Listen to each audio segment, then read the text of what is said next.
দর্শক বিরতির পর আরও একবার আমন্ত্রণ জানাচ্ছি হ্যাপিনিং আওয়ারে। আমরা আছি একটা প্রাইম নিউজে। আপনারা শুনছিলেন 7 সিমেন্ট শিরোনামগুলো আরও একবার।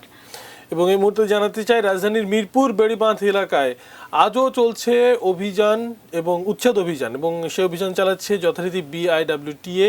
সেখান থেকে সর্বশেষ পরিস্থিতি জানিয়েছেন সহকর্মী মনিরুল ইসলাম মেন্টু।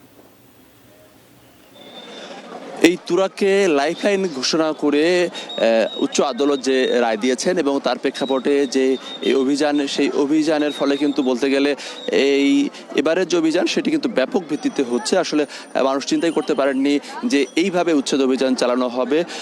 আজকে সকাল 9টা থেকে যে উচ্ছেদ অভিযান চালানো হয়েছে, ইতিমধ্যে কিন্তু একটি দোতলা ভবন সহ বেশ কয়েকটি টিনের ঘর সহ কাঁচা পাকা স্থাপনা উচ্ছেদ করা হয়েছে।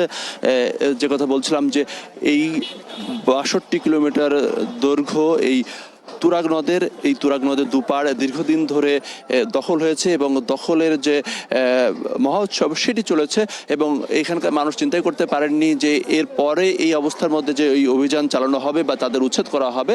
এবং অনেকেই প্রত্যাশা করেছিলেন যে হয়তো বা যে প্রতি বছর যেটা হয় যে কিছুদিন বা কয়েকটি স্থাপনা উচ্ছেদ করা হয়, এরপরে সেটি বন্ধ করে দেওয়া হয়, কিন্তু এবার যে টানা উচ্ছেদ অভিযান চলছে সেই উচ্ছেদ অভিযানে কিন্তু এই দ্বিতীয় দফায় যদি বলি অন্তত প্রায় 1000 খানেক স্থাপনা উচ্ছেদ করা হয়েছে, যেটি এই বসিলা ব্রিজের পর থেকে শুরু হয়ে এখন পর্যন্ত এই মিরপুরের বেড়িবাঁধের এলাকা পর্যন্ত উচ্ছেদ অভিযান চালানো হয়েছে।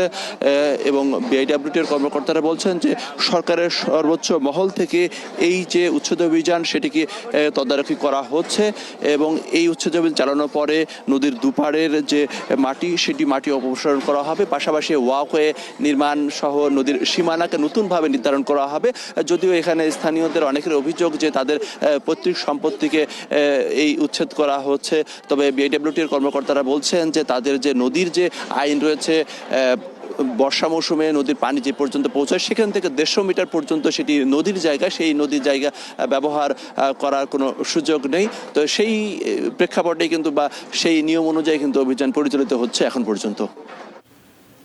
এবারে উপজেলা নির্বাচনের খবর।